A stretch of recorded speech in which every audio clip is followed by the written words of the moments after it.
while we were all sort of working from home during COVID, not that we're not during COVID now. For those of you who don't know, I'm Michelle Madden. I'm the president of the chamber, and we have a couple of our staff members, Haley and Greg, are on the line here. And then, of course, we have some members as well. And so today our speaker is Alex Lambeth. She owns Fresh Start Counseling. She has a master's degree of rehabilitation counseling from Texas Tech, a bachelor's degree of science in business administration, an associate's in computer aided drafting, lots of other certificates in drafting. So she sounds like she has been a jack of all trades, and that's near and dear to my heart because I'm right there with you. Her professional credentials: she's a licensed professional counselor in Texas, South Dakota, and Wyoming. Is a professional counselor in Nevada. She's registered in Florida, and then a certified rehabilitation counselor nationwide. So that's pretty awesome. And then she has some specialized training in EMDR. It's eye movement desensitization and reprocessing. And I've heard a lot of great things about that. ART, accelerated resolution therapy, and has owned Fresh Start Counseling since 2017.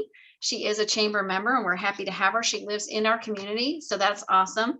And she has numerous professional memberships and, of course, values, passions, and causes that are similar to many of ours here in the community, our family and friends, mental health advocate, and of course, May is Mental Health Awareness Month, so this is perfect. She's a fan of human rights and civil rights, promoting those, social services,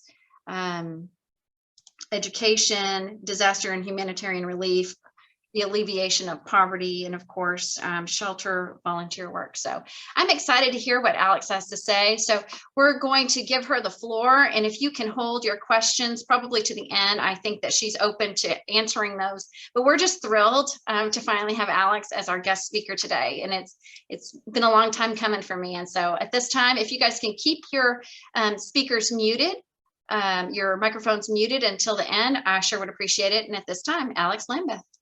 Okay, thank you. Thanks for having me.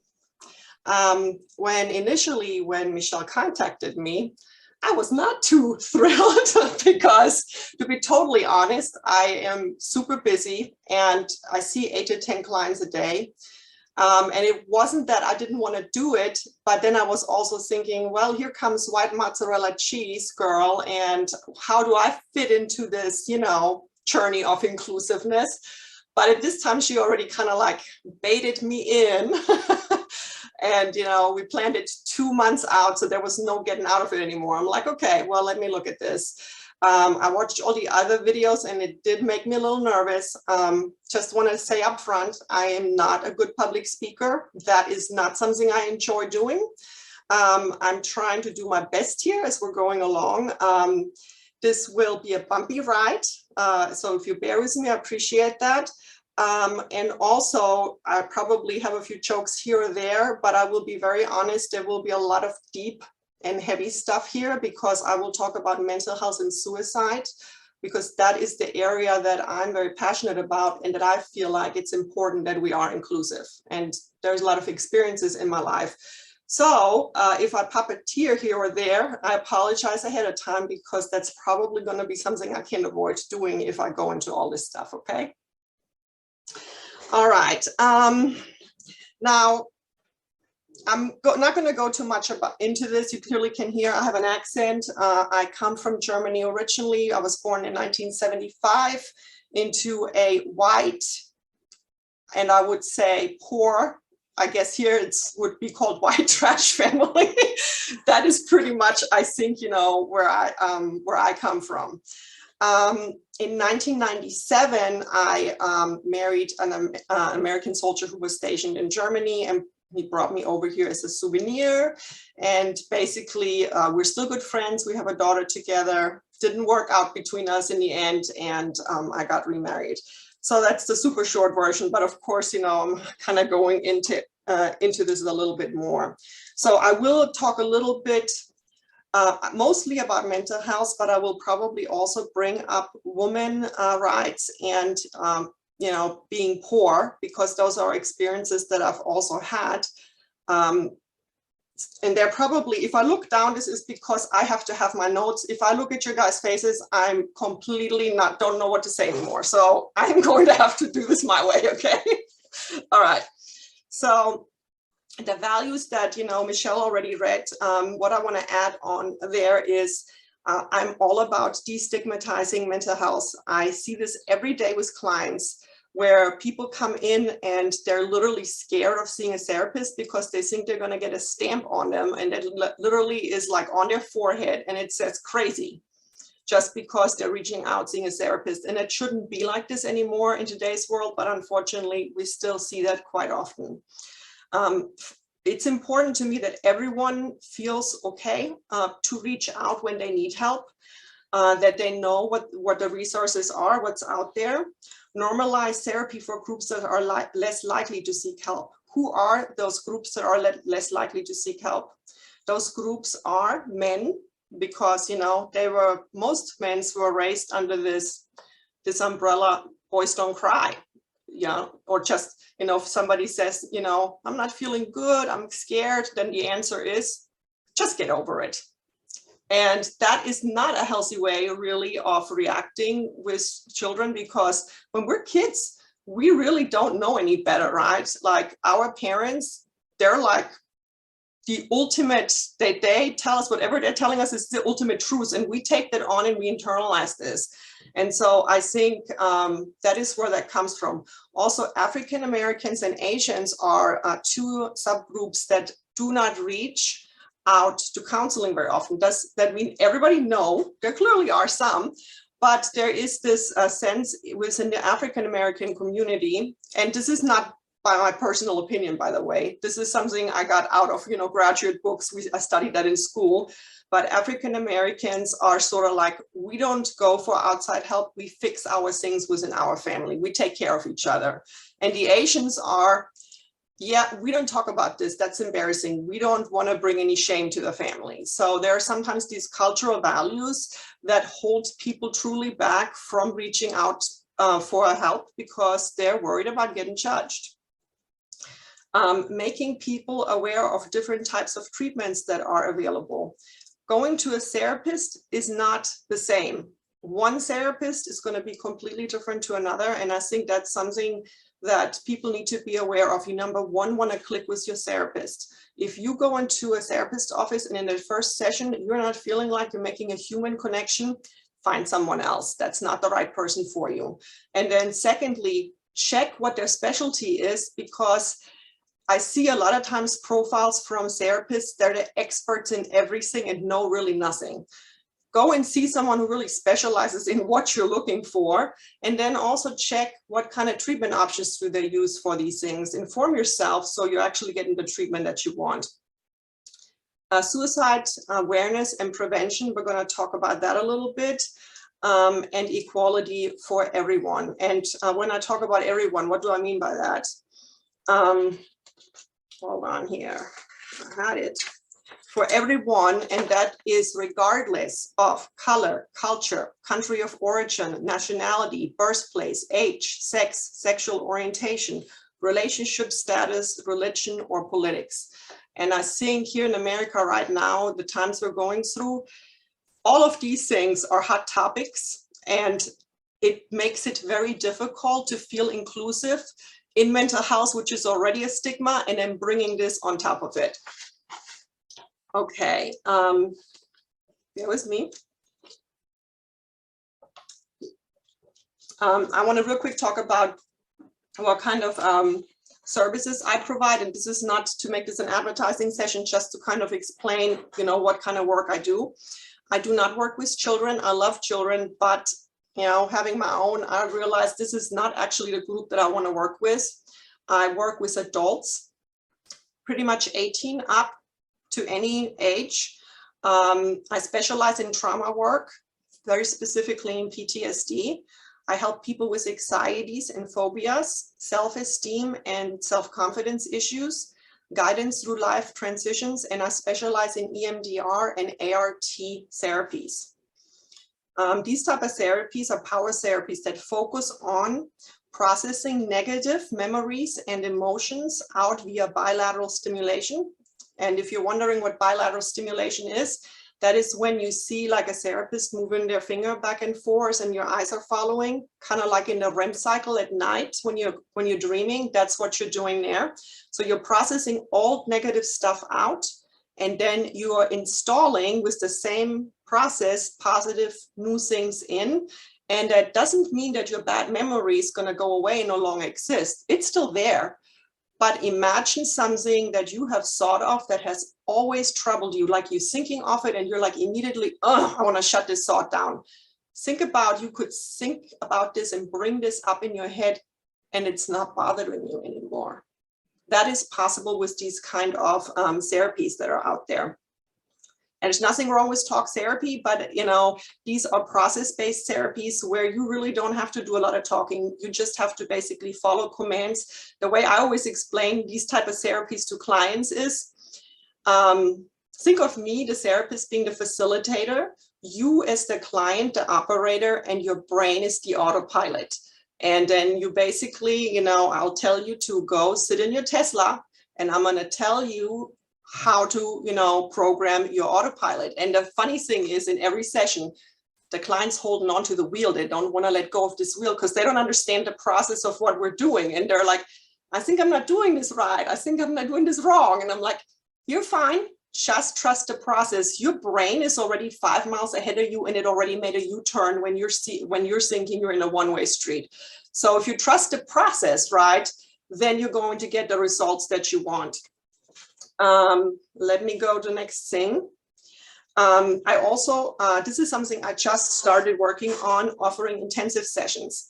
Intensive sessions are super powerful because that means that you can go see a therapist, and this is not appropriate for everyone. You have to be fully functional. You have to understand you want this. You cannot be coming in, you know, having substances in your system.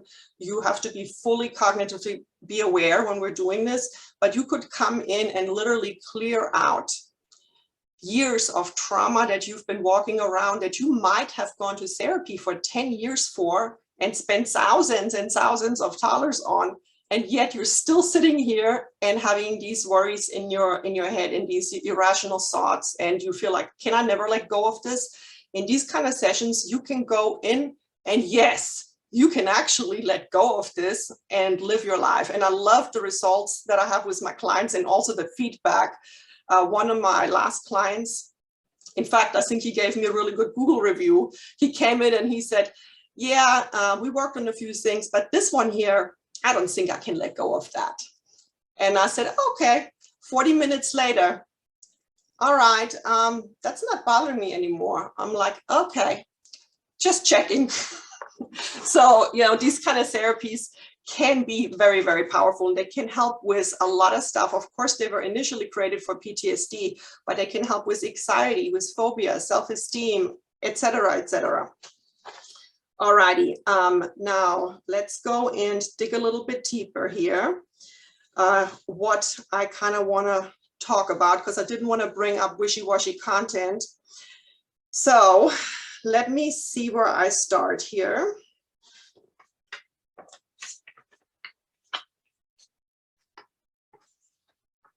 All right, so I already think I said that, born in 1975 into a poor white family.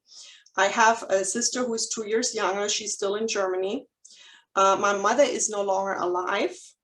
I have no contact with my father. He is alive and I don't care for him, and I probably will never speak to him again.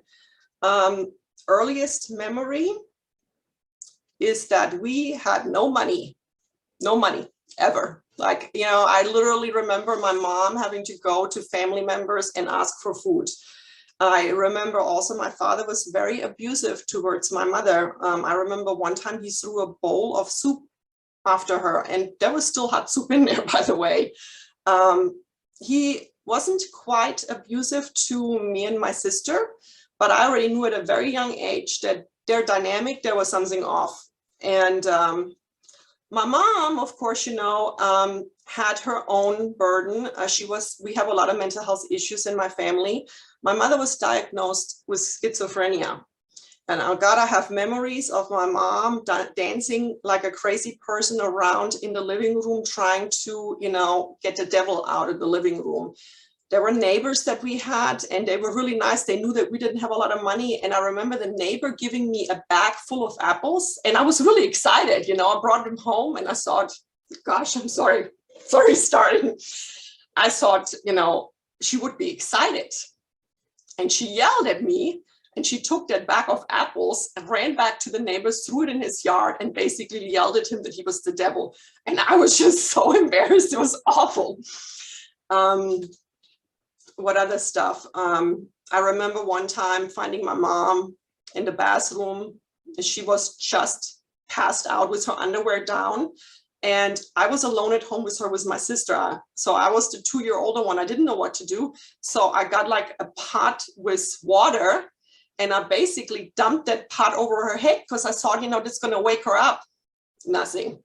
So I ended up going up to the neighbor upstairs, and they called, of course, 911 or whatever that is in Germany. And they came, and I will never forget this, as the entire living room and the entire little apartment was full with these paramedic peoples and doctors. They all had these red coats on. And I don't know how old I was, but I know I was little. And my mother is laying there, and they're starting to, trying to get her attention. And she just gets up, pulls up her underwear, and looks around and said, "What is going on here?" Like nothing happened. And, I was just like, yeah, there's something not right with my mom. So schizophrenia is something that's genetic. And there's a risk. I don't know how it is for males, but for females, it's, I think, up to your 30s. I guess you guys can imagine, the fear I've had until, I was done with my 30s, that I was not going to have this. Okay. I was always waiting for the voices to come. They never came. Thank God. Talked to my sister about this recently. She also had the same experience about this fear that, we could become our mother. My mother, okay, I have to see how I can explain this. My father married a sister of his brother's wife. Okay. That's how they met, on the wedding of my uncle and my aunt. That's how my parents met, I guess, and that's how they got married. Now, my aunt, which also was my godmother, she was a really kind person, but she was also schizophrenic. And at the time back, this is in the, 80s, early 80s, the medications they used back then were extremely heavy. Both of my mom and my godmother ended up gaining a lot of weight. I even remember them having a male, male hair there. And the medication always made them very drowsy. They felt like they were never really super present. It was very scary kind of seeing this. And it was also embarrassing. You have this mom who is just never really fully present. And the entire city or mini town we lived in, of course, knew that my mom was crazy.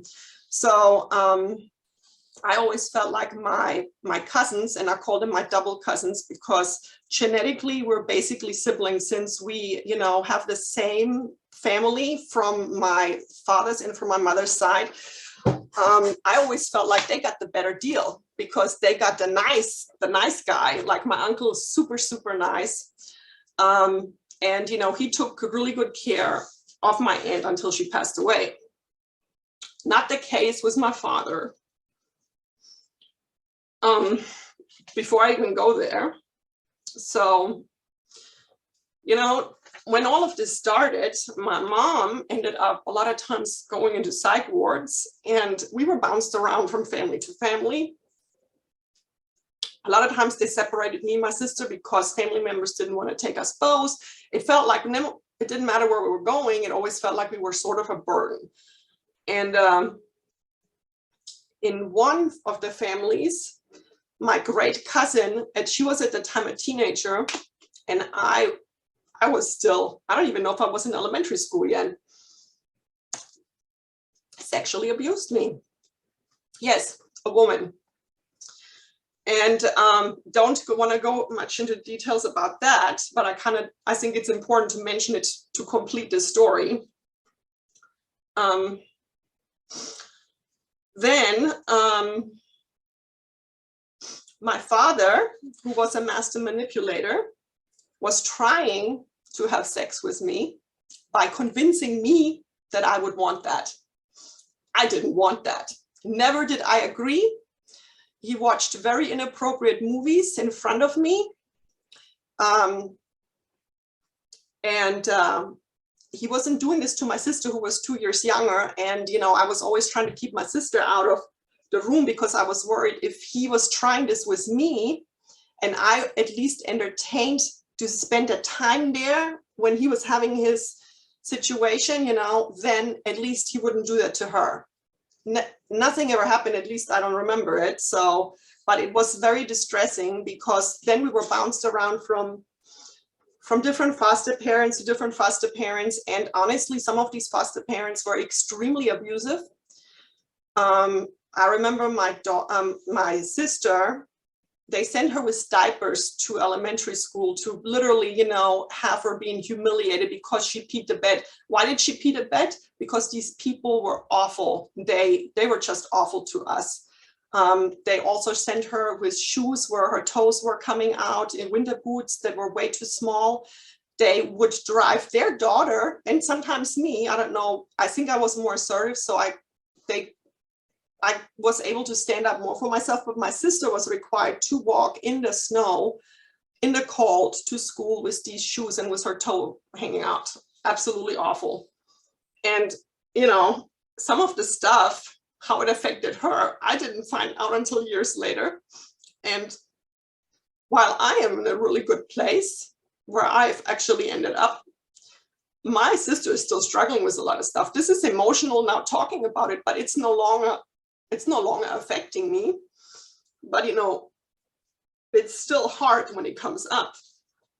Anyway, so these people, oh my God. I remember one time we were in the car and they had a son, and I know there was something broken in the car on the handle on the inside, and he didn't want to admit that he did it. And so he blamed my sister for it. And we were sitting in his car for 3 hours, and the entire 3 hours they were yelling and screaming until my sister finally admitted that she broke that stupid fucking handle. I'm sorry, shouldn't be cussing. That she basically, until she finally admitted she did, you know, broke that handle. That has caused her, you know, for the rest of her life, to just be very confused and doubting herself always if she is even worthy, because clearly she's not even sure what she's saying, if, you know, things are true. So it's just very abusive people. So then the situation was, we were with these abusive people, and the only way to get away from the abusive people was to get to our father, okay? So there were visitations where he could pick us up for a few weeks, and it was like an out from there into another hell with him. It was just like, you know, and it seemed to me at the time that that was normal until we ended up getting again separated, and we ended up with another pair of foster parents. And this time I lucked out. I actually got some really, really cool foster parents. Unfortunately, I think that, you know, the foster mom really wanted to be close to me, and I wouldn't let her because I was already so burned. I didn't trust anyone, and it was very hard. There are pictures now, even when I look back, you can see, you know, she's trying to hold me and I'm just pulling back because I didn't trust anyone anymore. It's just awful. They initially only wanted one child, but because, you know, I missed my sister, they updated the house and they brought my sister in. They never officially adopted us because my father never gave up his rights. It's a little more complicated in Germany, but that was a good family. Well, but, you know, nevertheless, in 3rd grade, and this was when we were still with the bad foster parents, so I'm a back trace. In 3rd grade, my mother committed suicide in a psychiatric hospital. And this is how we find out. Me and my sister, I think we were snowing, one of the few things they allowed us to do. So we were, out there snowing with some friends, and we came home and they had this entry area, and we walked in, and their daughter, who was 2 years older, I swear this evil person, was laughing and said, "Ha ha ha, your mom killed herself." I cannot even explain what that's done to me and my sister.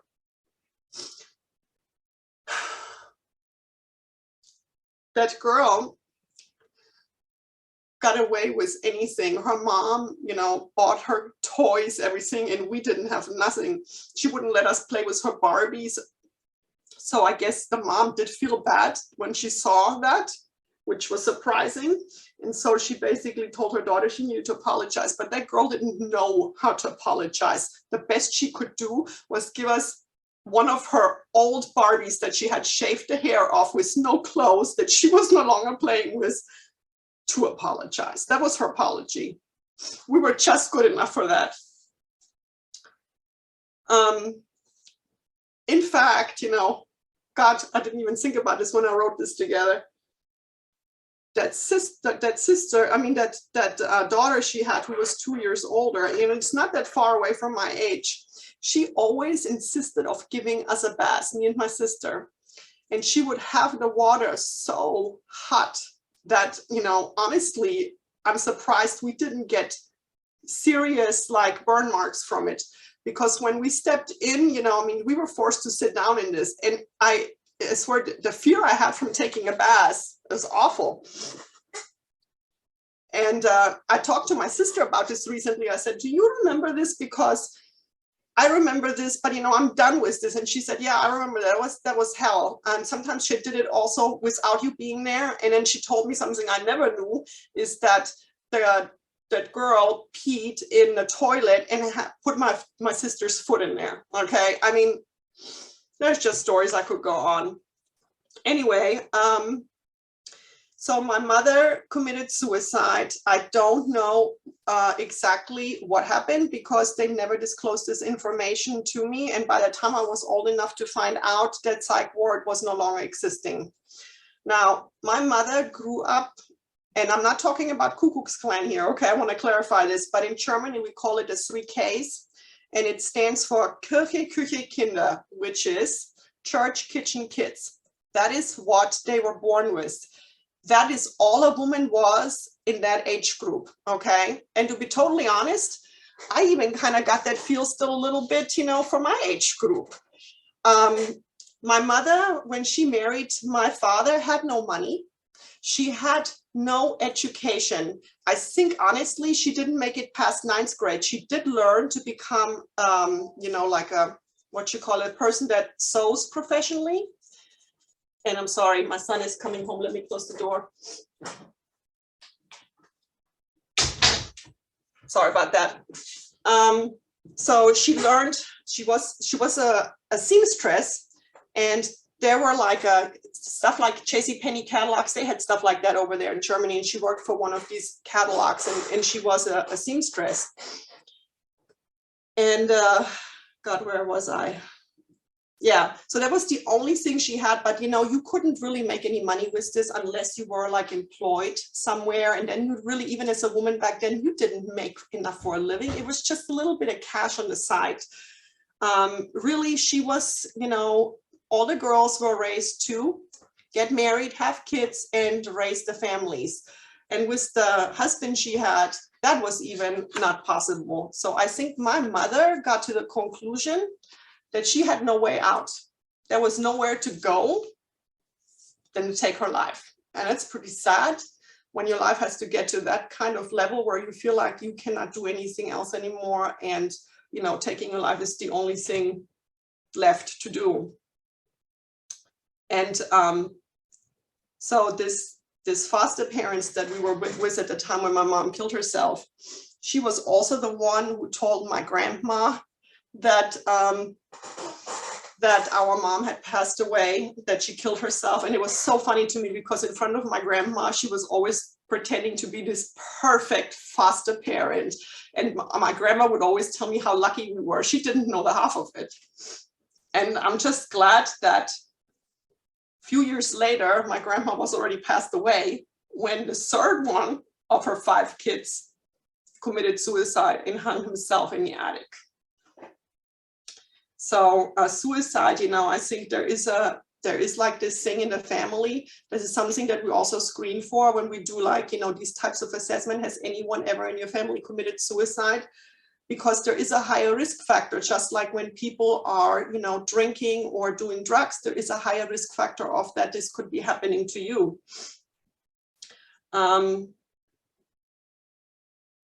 So we were bounced around from family members. And then we ended up with those foster parents. I do want to real quick go back to when I was younger, when we were really poor, because there was one experience that I had that also, you know, sat with me for a long time. So I think I was in kindergarten or in 1st grade, so really young. And back then, you know, your parents just allowed you to go outside and play. Nobody worried about anything. Everybody knew everybody, it felt safe. And so I was out there when I always had some friends around, and there was a new kid in town, okay? She was my age, she was really cute, and I kind of, you know, liked her. Not that I'm interested in girls that way, but, you know, there's like, this could be like a best friend kind of person. And she was really nice to me, really liked her. And then she invited me over to her house. And, you know, I remember going to this house and the door opening, and I'm thinking, I'm in a different world. Like, this is a mansion. I've never seen anything like this. It was a huge house, and we had a tiny little apartment. And that was all right. You know, I wasn't intimidated by that. What was not all right, the mom came over and basically told her, no, she cannot come in. That's the one from the crazy. That's the one with the crazy mom. And, you know, and those are the white trash people. They'd used a different term, of course, but that's pretty much what she implied, you know, that poor, crazy, this person is not good enough for my daughter. Sadly, the daughter, you know, was no longer allowed to talk to me. But that, you know, that just stuck with me, that, you know, I am not good enough. All right. So then, you know, after being with these foster parents, I did do an internship in Germany, ended up working in retail over there. And then I met my ex-husband, who was stationed in Germany. We got married in Denmark. My English was terrible. When I got here, I decided to go back to college because I felt like in Germany I didn't have the opportunity. I should probably explain this, okay? In Germany, there's a different school system. It's not like here where everybody goes to high school. And I know that certain school districts are better than others, but at least you know that they're all getting the same schooling. In Germany, there's a tier system, and I think it's really unfair. So this has a little bit changed since I was young, but it's still existing. There's some changes. So basically in elementary school, which is up through 4th grade, everybody is the same, sees the same teacher. But then a decision is made, and that decision is not made by the child. That decision is made based by the teacher and the parents. And let me tell you, all the kids who got pulled out for this were the kids from the attorneys and the lawyers and, you know, the rich people. And you just knew their kids were pulled out specifically for this. And they ended up going to the highest level of school. They started there in 5th grade, which is called gymnasium, which is not a gym, okay? This is the school. You don't see those kids playing outside. They learn several languages. They are prepared in any possible way. It is very difficult. Honestly, I wouldn't even have wanted to go. However, that is where the first time I saw, again, I'm not good enough, you know, and then it happens again. So these kids go off to gymnasium. We're going to stay in Hauptschule, which is like, you know, the mainstream. But then when you get to 6th grade, there's another split, and it's the same thing again. The parents pick with the teacher which kids, are appropriate to go to this other level school, which is called Realschule. And the kids that go there, they can still study, okay? Like the gymnasium kids are all the ones who are going to go eventually to universities. The kids who go to this middle track school, the Realschule, they can also study, but they can only choose one field, and they're going to be prepared specifically to that field, so they cannot change their mind later on, which is, kind of sucky too. But they do end up learning several languages, and they are a little bit more seen outside. They have a little bit more free time. And then, of course, there is Hauptschule, which is where I have gone to. And Hauptschule is up to 9th grade. And then from 9th grade, you're not done. You end up going to business school for 3 years, but at the same time, you do an internship. And that's what I did. So the 3-year internship plus schooling at the same time counts then as a high school. But to be totally honest, when I see what my kids are studying in school here, I feel like that stuff was never even brought to me. Given I don't retain a lot of information, but I do feel like that for the level that I was in the school, I was just not good enough. Okay, these are all in Germany, trade is considered. They're very proud of it. If you ever buy something from Germany, okay, it's going to be good quality. And that is because everyone over there is trained. It doesn't matter what you do, even if you clean the toilets, you were trained. And so people know what they do, and things are done precise. They're very proud of their work. So when you're going to this Hauptschule track and you're doing this internship, this is where you become technicians, butchers, retail salesperson, wholesale sales. Here you just go and apply somewhere, and you get hired for these jobs. Not over there. You have to have your certificate of completion showing you've done these things. A hairdresser over there, this is a little different here for sure, but they also go through the internship process, and there's some jobs that pay more than others. But clearly, if you go this route, you're considered more of the lower class, middle class. Then I would say that the Realschule people, they get like banking jobs, and they work in doctor's office as assistants. They have more chances for that. And if they studied, of course, they can move on. And then, of course, the other ones are the ones that have any opportunity open. So I kind of just wanted to clarify this. So I went to the lowest level school. I did go back, and I ended up getting my certificate for the middle level school. There was like a weird little thing in Bavaria where they allowed us to do that. And I was really proud of this because I had a teacher who was really pushing me to go to this middle route. He thought that I was really good, and I was not really pushing myself hard enough. And he also saw that my foster mom wasn't pushing enough, because she was very much into this I'm getting married, having kids kind of thing. She was not concerned, and he wanted me to go. And I ended up chickening out because, I felt not really super supported. So I didn't end up doing that. So when I got back here to the States, I was like, oh, guess what? I have a high school diploma here, and with that, I can just sit and do a little exam, and they're going to tell me I can go to college. Like, I can do this, right? So I went ahead and I did this. Now, I started with this technical field, and it was very scary because my English wasn't good, and I was literally sitting there at Temple College, and I would have my technical books there, and I would have a huge dictionary sitting there, and I would go through the dictionary word by word. I would spend all day there learning CAD drafting.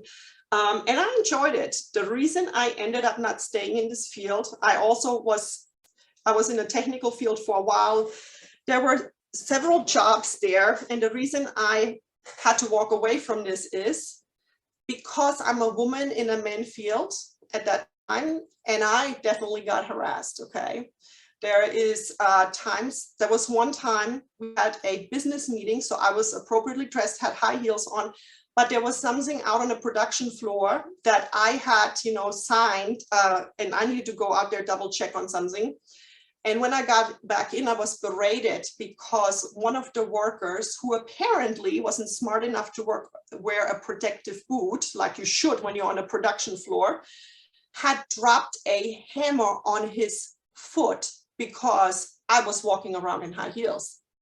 So, you know, I think men sometimes are a little oblivious to the kind of things that we as women go through. There were several times I came into the office, and I had my own office, and I would open up my computer and there would be porn on there, knowing that, you know, guys were doing this just so they knew that I came in and I would see that, and then I would have to clean everything because I don't know what they were doing there, you know. And it's just stuff, you know, where you're constantly being talked down to, not being taken serious.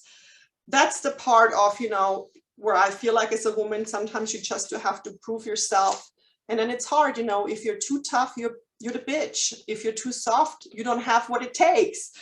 So sometimes it's hard for us, and we reach a glass ceiling that we can't break, because that's all that we can reach. Doesn't apply for everyone in every situation, but that certainly was like that for me when I was there. Okay, so where we are at. Okay, so I ended up getting my associate's degree. I made it on the Dean's Honors List. And then I went for my bachelor's degree in business. And then I realized real quick, oh, you know what? I don't like working for corporate America in this sense, because I was in a call center and I was just working claims and collections, and it was not fun.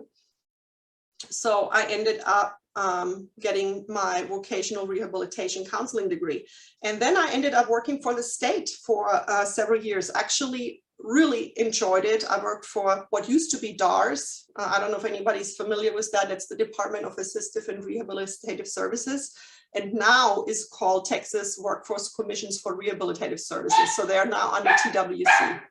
I am sorry, my dog is barking because I get a delivery. I hope he's going to stop. Sorry. And then, so I worked there, and I basically helped people that had disabilities, any kind, emotional, cognitive, physical disabilities. I helped them to obtain and maintain jobs. And it was very fun. You know, we were able to, I was able to make purchases that really could make a difference, like if they needed a wheelchair or if they needed a computer for training, and we could also, you know, pay for training. I did really like this job, but after a while, you know, you get burned out. So I ended up then working as a crisis clinician for Texas Health Resources. And what that is, that you work in the ER and you do behavioral health assessments, mostly on people that are flagged for being at risk for self-harming behaviors, or possible risk for suicide or homicide. I enjoyed the job. I learned a lot, but what I also learned, that it was not for me, because it really changed my perception of my worldview, because all I saw was just suicidal people all night long. And I'm like, yeah, I cannot do that. So that's when I decided to go part-time with that, and then start part-time my practice. And it allowed me to build up my practice. And then eventually I made this jump to doing this full-time. All right, and now I think I missed something. Let me double check here. Okay, things I want to see happening. Not feeling like, I don't want people to feel like they're needing to change to what others want them to be. I want people to live in the present, in the here and now, not in the past. Not taking ownership of other people's wrongdoing. And that's a lot of time when we are victims, we're still victim shamed, or we're thinking we're the problem, we somehow caused this to happen. Overcoming past mistakes and not holding on to guilt and shame. We're all imperfect. That's how we were created. And it is okay that we forgive ourselves and move on. That we deserve space. We hold space for ourselves and not feel bad that we can hold this space. We deserve it just like the next person to us. There's nobody less deserving of space. Being perfectly imperfect, being fully accepted for self, body, and mind. And living life and thriving versus hanging on, just existing and surviving. And I'm wondering if I missed something else. But that's about it. I think, coming from this poor little shunt German girl to now being very, I'm very what's the right word? I'm very confident. Haven't always been that way, but I am confident. I still have anxiety issues, still have depression issues, but they're more residual and I know how to manage them well. I have overcome my drama.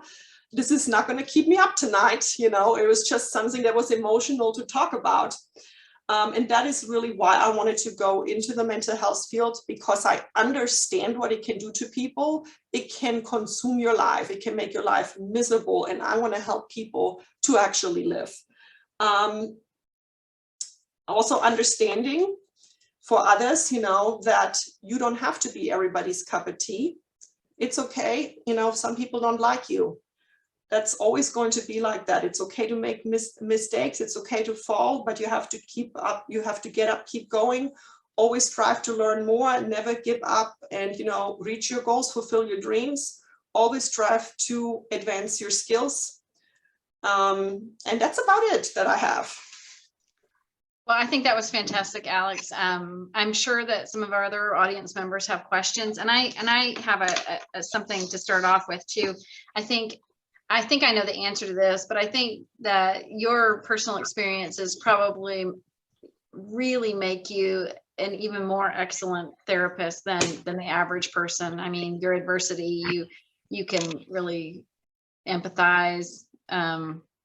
So I'm happy for you that you found a way to use that negativity in a positive way. And then another thing that it kind of touches my life too is that sometimes when you have family members or somebody that you love that has done something or has done things that are negative, but they affected you, you almost feel like you shouldn't talk about them because it's almost disrespectful to the person that you loved, but it's part of your own personal story too. Mm-hmm. So I think you talking about it too reinforces the fact that it's okay to talk about those things because it's part of your story and that can be helpful to you and your mental health. Would you agree?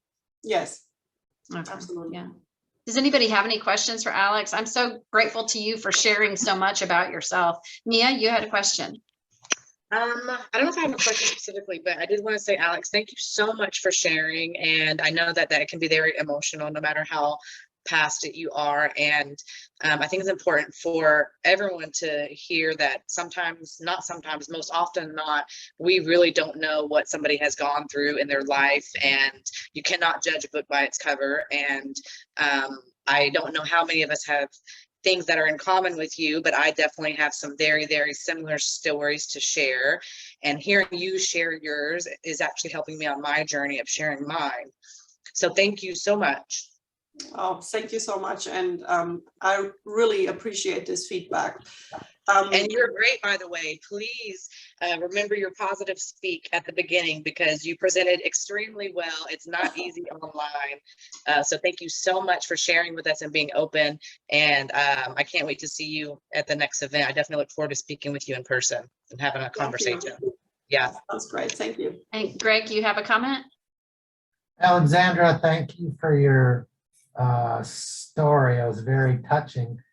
Did Germany start that school the way they have a school directed? Did that happen after World War II, or has that been going on like that for longer than that? I don't know when that started or why it started, but when that was just always the way I knew it. I would have to kind of look this up. But I do know that they're now seeing that this is not necessarily fair to some of the kids. And the way I perceive it, that the rich kids and the kids from those privileged families go in there, that is my opinion. I have a really good friend who lives here in Grand Prairie. She's also from Germany, completely different. She's from we always make fun because I'm from Bavaria, which to me is very like Texas, very proud of coming from Bavaria. She's from the north, and her husband is half American, half German, and we always make fun because he's from Bavaria too, that she's from the north, and we're always Bavarian proud. But she would tell you a completely different story, that she doesn't feel like it is divided by that.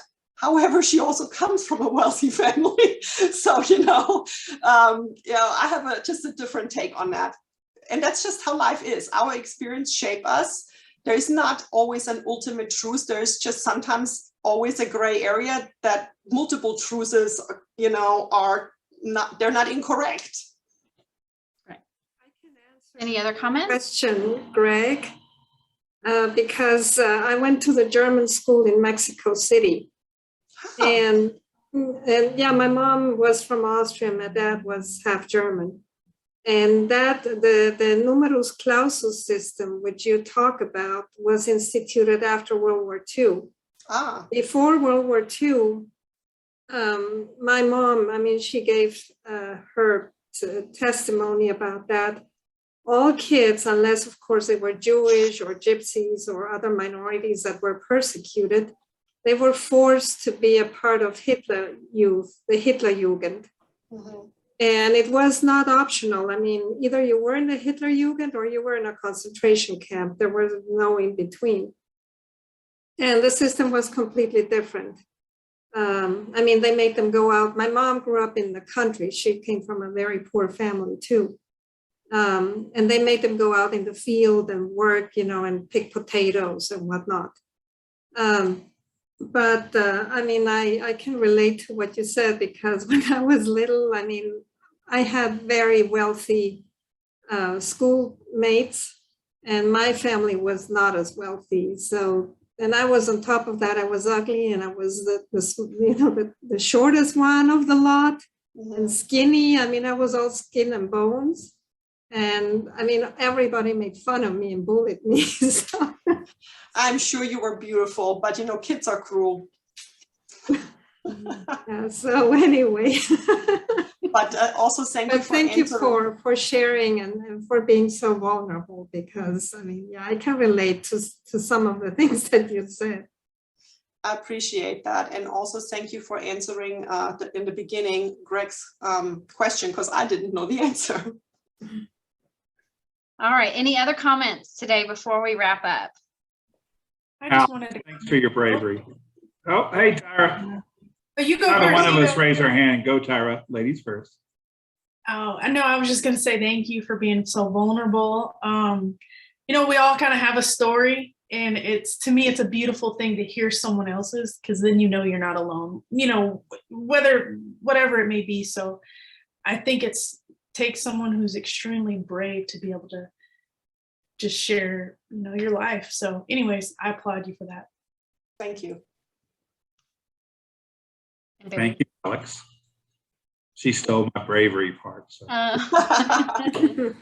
Yeah, I do want to thank you, Alex. And like she mentioned, she watched some of our previous journeys to inclusiveness, but ultimately it's the story about you, and she was on my radar because of the Germany portion. And boy, did we really hit the jackpot in finding someone with a very interesting story. And again, brave enough to go through with it and share. And I feel like, ultimately in all your work through your profession, plus your video here that we'll have, that you're helping people all the time, and you will continue. So we're happy to have you as part of our Chamber of Commerce too.